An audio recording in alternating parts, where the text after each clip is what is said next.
Hello everyone, welcome to కథల సవ్వడి. ఈ వీడియోలో నేను అందమైన ముగ్గు వేస్తూ మీకు ఒక ఆసక్తికరమైన కథను షేర్ చేస్తున్నాను. చంద్రకళ పూజా మండపంని పూలతో అలంకరిస్తూ ఉంటుంది.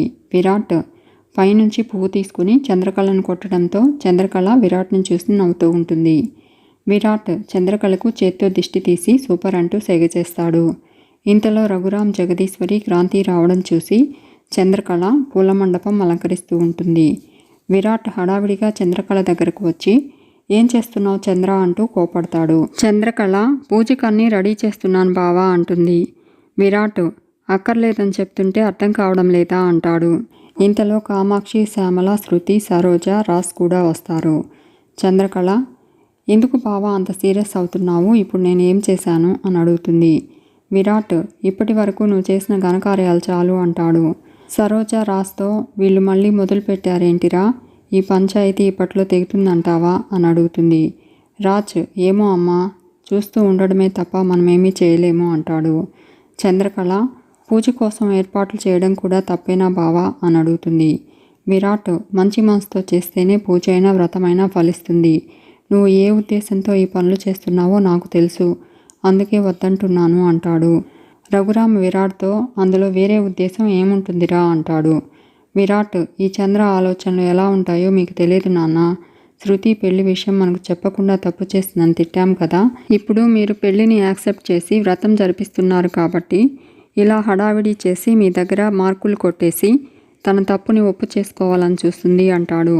చంద్రకళ, ఇదంతా నేను మార్కులు కొట్టేయడం కోసం చేయడం లేదు బావా, మనస్ఫూర్తిగానే చేస్తున్నాను అంటుంది. విరాట్, నువ్వు మాట్లాడుకో అంటాడు. రఘురామ్, ఎందుకురా చంద్ర మీద అరుస్తున్నావు అంటాడు.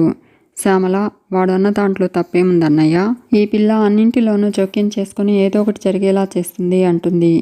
విరాట్, కరెక్ట్గా చెప్పావత్తయ్య అంటాడు. రఘురామ్ నోర్ముయ్ అంటూ అరుస్తాడు. మొన్నటిదాకా చంద్రతో బానే ఉన్నావు కదా, తనను ఎవరేమన్నా నువ్వే చంద్రకి సపోర్ట్గా మాట్లాడేవాడివి, అలాంటిది నువ్వే తన మీద అరుస్తున్నావేంటిరా, అసలేమైంది నీకు అని అడుగుతాడు.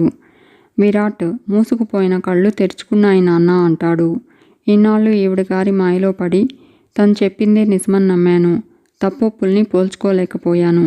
తను ఆడించినట్లల్లా ఆడి నాకు తెలియకుండానే నాకు ఇష్టమైన వాళ్ళ మనసుని కష్టపెట్టాను, వాళ్ళ అభిమానానికి దూరమయ్యాను, ఇకపై అలాంటివి జరగనివ్వను అంటాడు. జగదీశ్వరి విరాట్తో, వ్రతం జరగాల్సిన టైంలో గొడవెందుకురా అంటుంది. విరాట్, ఏ గొడవ రాకూడదనే అమ్మా తనని తప్పుకోమని చెప్తున్నాను అంటాడు. కామాక్షి చంద్రకళతో, ఎందుకు చంద్ర, తగుదునమ్మా అని అన్నింటిలోకి దూరిపోతావు, దగ్గరుండి పెళ్లి జరిపించావు కదా, అది సరిపోలేదా, వ్రతం కూడా దగ్గరుండి జరిపించాలా అని అడుగుతుంది. ఈవిడ గారి చెయ్యి పడిందంటేనే ఏదైనా సర్వనాశనమే, అసలు ఈ వ్రతం జరిపించడమే వేస్ట్, నన్ను అడిగితే ఆపేయడమే మంచిది అంటుంది. కామాక్షి మాటలు విని శృతి హ్యాపీగా ఫీల్ అవుతూ ఉంటే రాజ్, సరోజ కంగారు పడతారు. శ్యామల, వ్రతం ఆపడం ఎందుకు, దైవ కార్యానికి పూనుకొన్నాక మధ్యలో ఆపడం అరిష్టం, ఎవరికిష్టమున్నా లేకపోయినా ఈ వ్రతం జరగాల్సిందే అంటుంది. విరాట్, అమ్మ నిర్ణయం ప్రకారము వ్రతం జరగాలి, కానీ వ్రతానికి సంబంధించిన పనుల్లో చంద్ర ఇన్వాల్వ్మెంట్ ఉండడానికి వీల్లేదు అంటాడు. చంద్రకళ, సరే బావా, నేను ఇన్వాల్వ్ అవ్వను, నేను ఏదైనా ఇంటికి మంచి జరగాలన్న ఉద్దేశంతోనే చేస్తాను, అది మీకు తప్పుగా కనిపించడం నా దురదృష్టం అంటుంది. నీకు ఇష్టం లేని పనులు చేసి నిన్ను ఇబ్బంది పెట్టడం నాకు ఇష్టం లేదు, కాబట్టి తప్పుకుంటాను, కానీ ఒక విషయం బావా, నేను శృతి పెళ్లి విషయం గురించి మీకు చెప్పలేదు అన్న ఒకే ఒక కారణం అడ్డు పెట్టుకొని నేను చేసే పనులన్నీ తప్పే అని మాట్లాడుతున్నావు చూడు, అది మాత్రం నన్ను చాలా బాధ పెడుతుంది బావా అంటూ కన్నీళ్లు తుడుచుకుంటూ చంద్రకళ వెళ్ళిపోతుంది. జగదీశ్వరి శాలినితో మిగతా పనులు చూడమని చెప్తుంది. శాలిని అలాగే అత్తయ్య అంటుంది.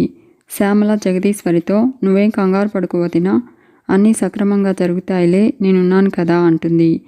ఇక సరోజ, రాజ్ రూమ్లోకి వస్తారు. సరోజ రాజ్తో, ఏంట్రా వీళ్ళ గోల, చీటికి మాటికి తగులాడుకుంటున్నారు, ఇలా అయితే నువ్వన్నది జరుగుతుందా, ఏంటి సంగతులు చూస్తుంటే మన ఆశ నెరవేరేలా కనిపించట్లేదురా, నాకు కంగారు వచ్చేస్తుంది అంటుంది. రాజ్, ఎందుకమ్మా కంగారు, అన్నీ జరుగుతాయి అంటాడు.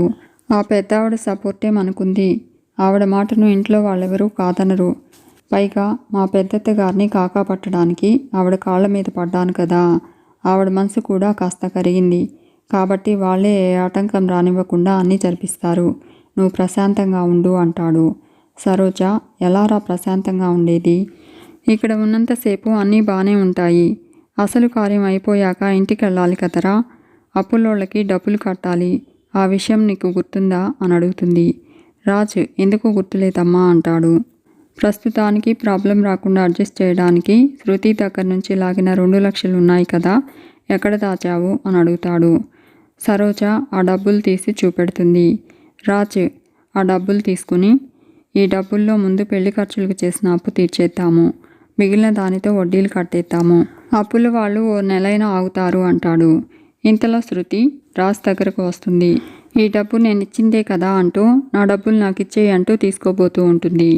రాజ్, ఏంటి బేబీ, ఏదైనా ఒకసారి ఇచ్చాక వెనక్కి తీసుకోకూడదు, తప్పు అంటాడు. శృతి, తప్పొప్పుల గురించి నువ్వే మాట్లాడాలి అంటూ ఆ డబ్బును తీసుకోబోతూ ఉంటుంది. రాజ్, మన ఇద్దరికీ పెళ్ళయి భార్యాభర్తలమయ్యాక నీ డబ్బు నా డబ్బు తేడా ఏముంటుంది బేబీ అంటాడు. నీకు సంబంధించినదంతా నాది, నాకు సంబంధించిందంతా నీది అంటాడు.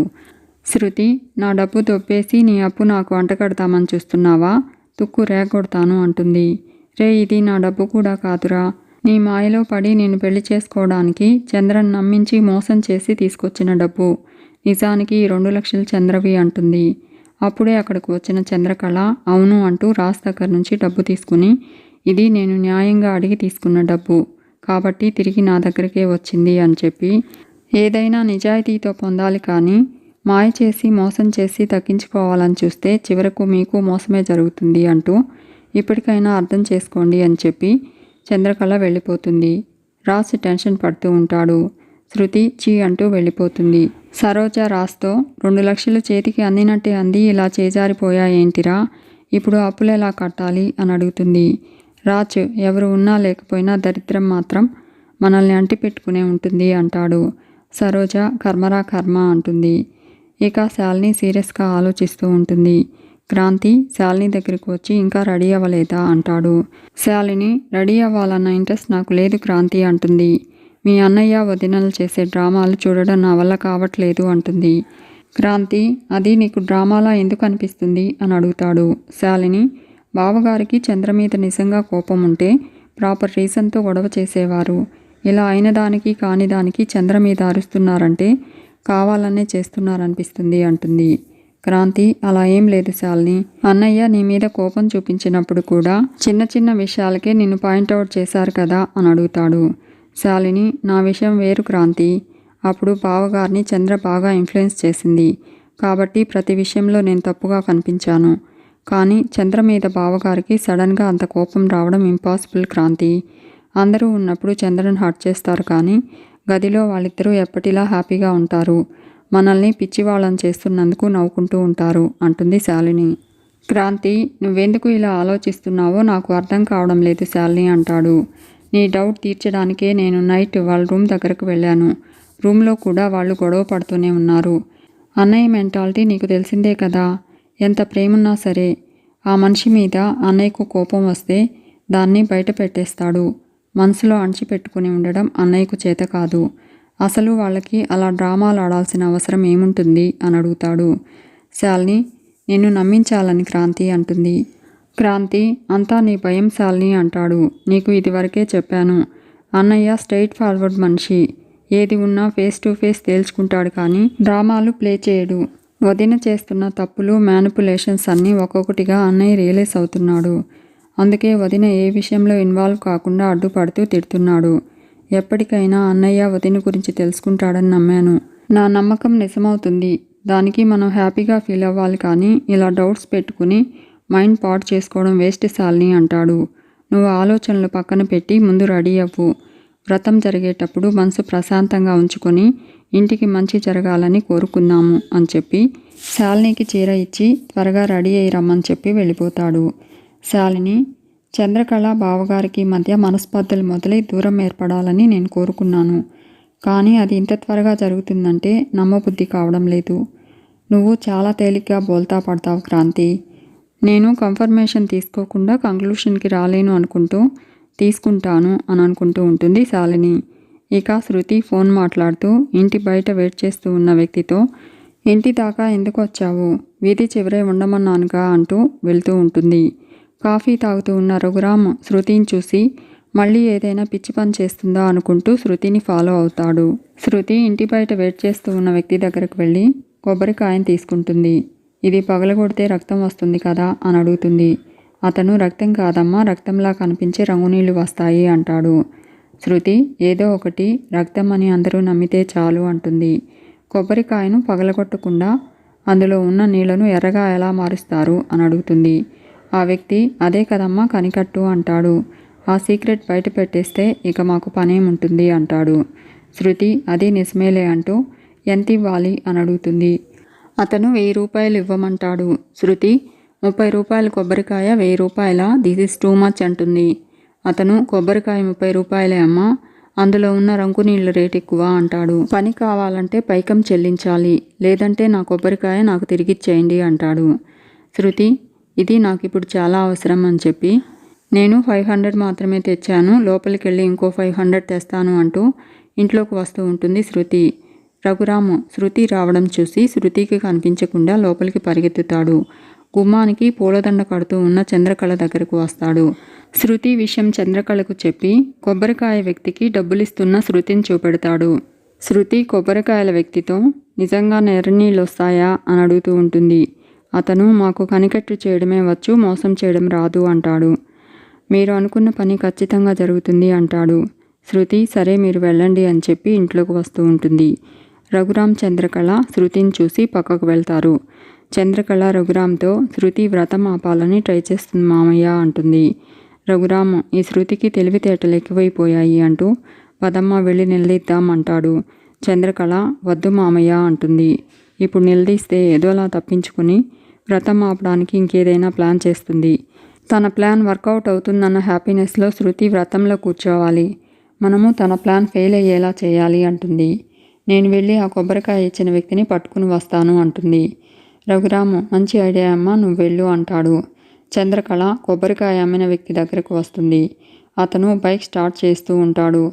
చంద్రకళ బండి స్టార్ట్ అవ్వడం లేదా అని అతన్ని అడుగుతుంది. అతను ఇప్పటిదాకా బాగానే ఉంది, సడన్గా ట్రబుల్ ఇస్తుందండి అంటాడు. చంద్రకళ ఇప్పుడు నువ్వు నా మాట వినకపోతే నీ లైఫే ట్రబుల్లో పడుతుంది అంటుంది. నువ్వు 1000 రూపాయలకి కొబ్బరికాయ అమ్మిన విషయం పోలీసులు చెప్పాననుకో, నెక్స్ట్ మినిట్ నువ్వు జైల్లో ఉంటావు అంటుంది. అతను వద్దమ్మా, ఆ పని మాత్రం చేయకు, ఏదో పొట్టకూటి కోసం పాటలు పడుతున్నాను, నేను జైలుకి వెళ్తే నా కుటుంబం అన్యాయం అయిపోతుంది అంటాడు. చంద్రకళ జైలుకు వెళ్ళకూడదంటే నేను చెప్పినట్టు చేయాలి అంటుంది. ఆ వ్యక్తి మీరు ఏం చెప్తే అది చేస్తాను అంటాడు. ఇక శృతి తను తెచ్చిన కొబ్బరికాయను అన్ని కొబ్బరికాయల్లో మిక్స్ చేసి ఆ కొబ్బరికాయను చూసి హ్యాపీగా ఫీల్ అవుతూ ఉంటుంది. చంద్రకళ రఘురామ్ సైగ చేసుకుంటూ ఉంటారు. చంద్రకళ విరాట్తో కూడా సైగ చేస్తూ ఉంటుంది. పంతులు గారు రాసిని శృతిని కూర్చోమంటారు. రాజ్ శృతి పీటల మీద కూర్చుంటారు. పంతులు గారు రాజ్ శృతితో పూజ జరిపిస్తూ ఉంటారు. అందరూ హ్యాపీగా చూస్తూ ఉంటారు. పంతులు గారు రాసిని కొబ్బరికాయ కొట్టమంటారు. శృతి తను తెచ్చిన కొబ్బరికాయను రాజ్ చేతికి ఇస్తుంది. రాజ్ ఆ కొబ్బరికాయను పగలగొడుతూ ఉంటాడు. ఆ సౌండ్ విని రఘురామ్కి మైండ్ డిస్టర్బ్ అవుతుంది. రాజ్ పగలగొట్టిన కొబ్బరికాయలోంచి ఎర్రటి రంగు నీళ్లు రావడం చూసి శృతి కామాక్షి హ్యాపీగా ఫీల్ అవుతారు. మీకు ఈ వీడియో నచ్చితే లైక్ చేయండి, షేర్ చేయండి, తప్పకుండా సబ్స్క్రైబ్ చేసుకోండి. Thanks for watching.